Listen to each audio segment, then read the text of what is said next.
오늘 나온 뉴스들을 언박싱해드리는 기자 언박싱. 오늘은 헤럴드 경제 배도원 기자 나왔습니다. 어서 오십시오. 안녕하십니까. 코로나 상황부터 살펴볼까요? 예. 오늘 신규 확진자 수를 일단 살펴보면은 0시 기준으로 280명이 늘어났습니다.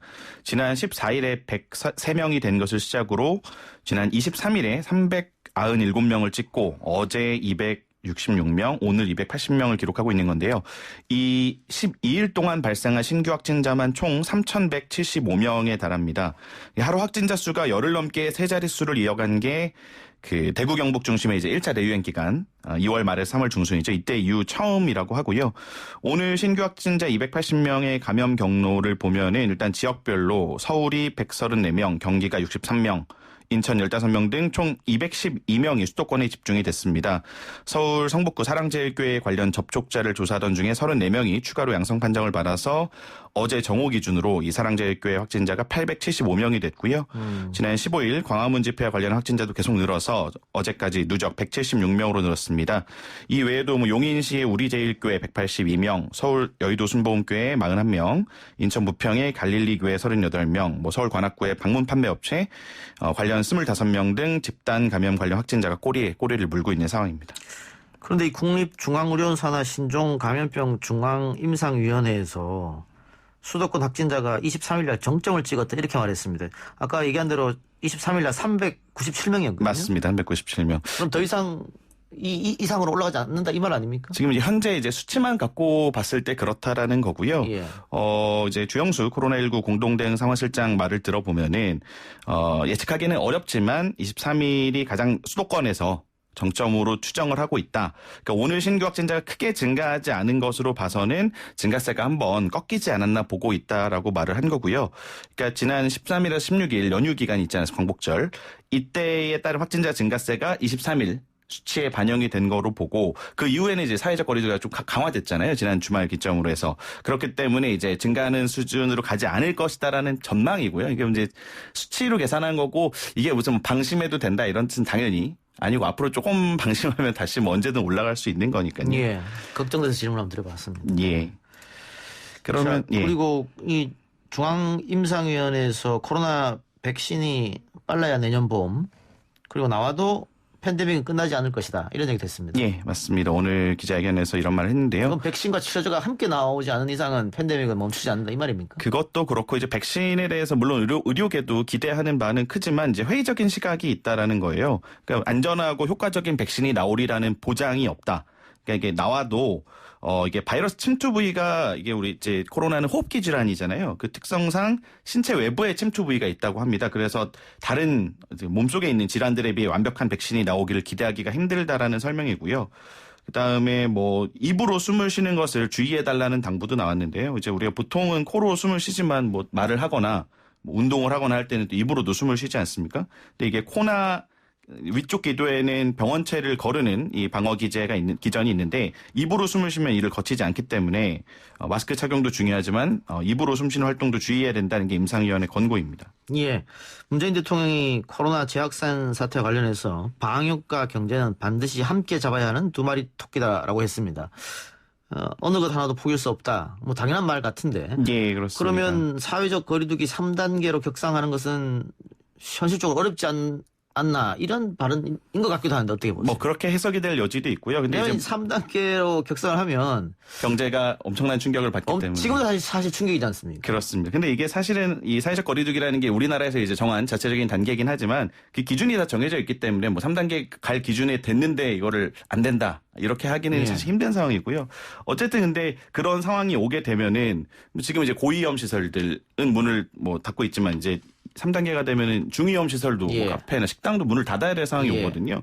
그러면은 결국 대량 실업이 벌어지고 이거는 지금과는 완전 비교할 수 없는 경제적인 충격이기 때문에 이런 거를 꼭 3단계로 가지 말아야 된다라는 건 아니지만 이런 우려가 있는 발언으로 풀이가 됩니다. 예, 지금도 코로나 재확산 사태와 관련해서 사회적 거리두기 2단계로 올리고 나서 거리가 굉장히 한산해졌거든요. 맞습니다. 특히 소상공인들이 굉장히 어려워하기 때문에 자영업자들은 사실 죽는 소리를 지금 계속 하고 할 수밖에 있죠. 없는 그런 상황이죠.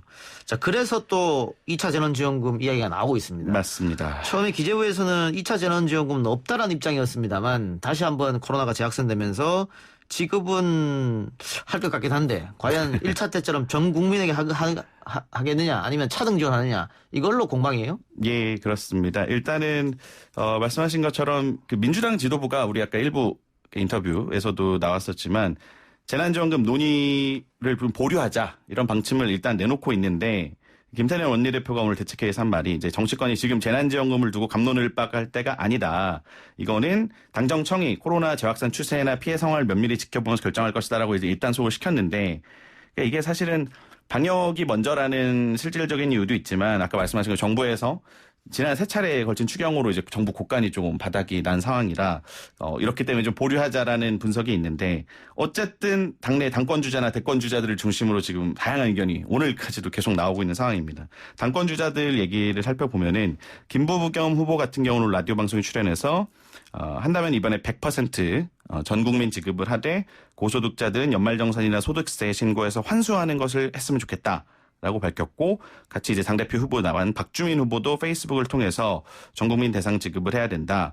시기는 신중히 결정할 필요 있지만 긴급성 및 효과가 고려돼야 된다. 뭐 추석 전에 지급해야 된다라는 것이 타당하다면서 100% 지급하자는 의견을 내놨고요. 그 이낙연 후보 같은 경우는 오늘은 입장을 따로 내놓지 않았지만 어제 뭐 이제 코로나 극복에 전념해야 될 때이기 때문에 일단은 금주까지는 방역에 최대한 집중하고 논의는 이루에 미뤘으면 한다 하고 언급하면서도 어려운 분들을 더 두텁게 돕는 차등 지원이 맞다라는 입장을 밝혔어요. 박주민, 김부겸 후보와는 다른 차등 지원을 제시를 한 거고요. 이게 사실은 통합당의 주장하고 뭐 비슷할 수도 있는 거고 아까 우리 일부에 인터뷰한 신동근 최고위원 후보도 이낙연 의원처럼 선별 지급을 주장해온 인사이고요.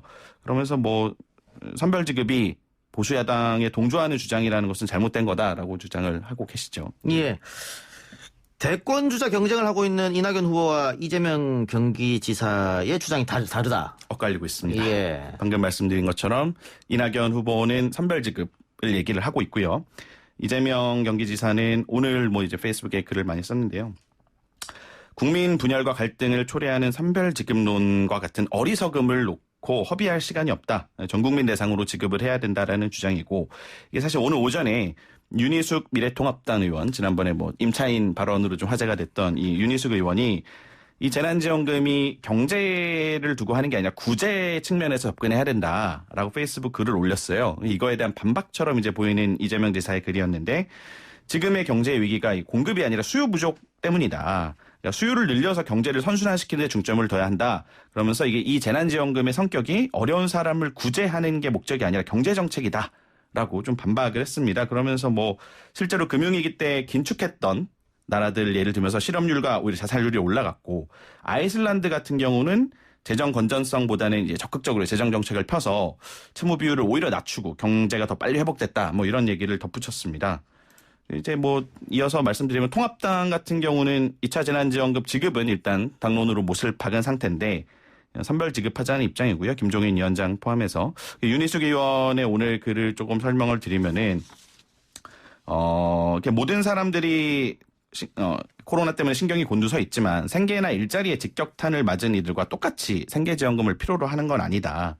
상대적으로 타격이 적은 사람들이 뭐 한우 먹거나 안경 구매하는 걸 포기하고 좀 더 어려운 이웃의 생계 지원을 지지할 수 있을지가 우리가 얼마나 공동체로서 연대할 수 있을지 보여줄 것이라면서 이재명 지사를 좀 직격하는 그런 글을 쓰기도 했습니다. 예, 아까 신동훈 의원과도 이야기했습니다만 어떤 기준으로 그러면 소득을 나눌 것이냐. 의료보험으로 하자. 이런 얘기가 굉장히 많았지 않습니까? 근데 지금 당장 우리 댓글에도 코로나 때문에 6개월 동안 직장을 잃었다. 다만 작년에는 소득이 있어서 의료보험을 지급했다. 그러면 나 같은 사람 못 받는 거 아니냐. 그런 사실 그렇게 상황들이 나올 수 되거든요. 있겠죠. 왜냐하면 의료보험은 작년 기준이니까. 맞습니다. 그렇게 됐을 때 사회적 논란은 또 어떨 것이냐. 그래서 이게 1차 쉽게 때도 결정할 사실은 수 없는 문제인 것 같아요. 맞습니다. 그래서 1차 때도 사실은 결국에는 논란 끝에 전국민 지원이 됐는데 예. 2차 때는 어떻게 될지 좀 갑론을박이 계속 이어지고 있어서 결론이 어떻게 날지 좀 지켜봐야 될 것 같습니다. 예. 자, 그리고 코로나 재확산 책임 논란도 계속되고 있는데 미래통합당은 우리는 극우와 다르다라고 선을 그었습니다만 여권은 계속해서 같은 몸 아니냐 결국은 이렇게 공격하는 것 같아요. 주호영 원내대표가 오늘 라디오 방송에 출연을 해서 일반 국민들이 보기에는 같은 보수 계열 아니냐 이렇게 뭉뚱그려 보는데 소위 사회에서 극우라고 하는 분들과 우리 당은 다르다라고 강조를 했습니다. 그러면서 국민들의 보편적 정서와 맞지 않는 주장 때문에 우리 당 전체가 그런 생각을 가진 사람들이 있는 정당으로 비치고 그것 때문에 쉽게 지지를 못하게 하는 점이 분명하다라고 이제 자체 분석을 내놨어요. 그러니까 선을 확실하게 긋는 거죠. 그러면서 저들의 극단적 주장을 그냥 둘 게 아니라 우리랑 생각이 다르다는 걸 분명히 밝혀야 중도의 국민들이 우리 당을 편하게 지지할 수 있다는 조언을 많이 받고 있고 그쪽으로 방향을 잡아가려고 한다라는 설명이고요. 일단은 지금 통합당이 계속 공격을 받고 있잖아요. 광화문 집회와 연관성 때문에. 이거를 끊어내지 못한다면은 계속 이제 극우 프레임에 걸려서 최근에 지지율이 반등을 했었는데 다시 침체될 우려가 있다 보니까 강력하게 좀 끊어내려고 하는 모습입니다. 알겠습니다. 짧게 짚어 주시겠습니까? 이게 예. 역대급 태풍이라고 하는데 바비가 올라오고 있죠. 맞습니다. 사람이 제대로 서 있기도 힘들 정도로 강한 바람을 동반한 태풍 바비가 오늘 제주 남서쪽 해상으로 올라온다고 하는데요. 이게 지난 2003년에 그 매미 기억하실 겁니다. 예. 이거보다 더 강력하다고 예보가 되고 있어서 긴장감이 좀 높아지고 있고요.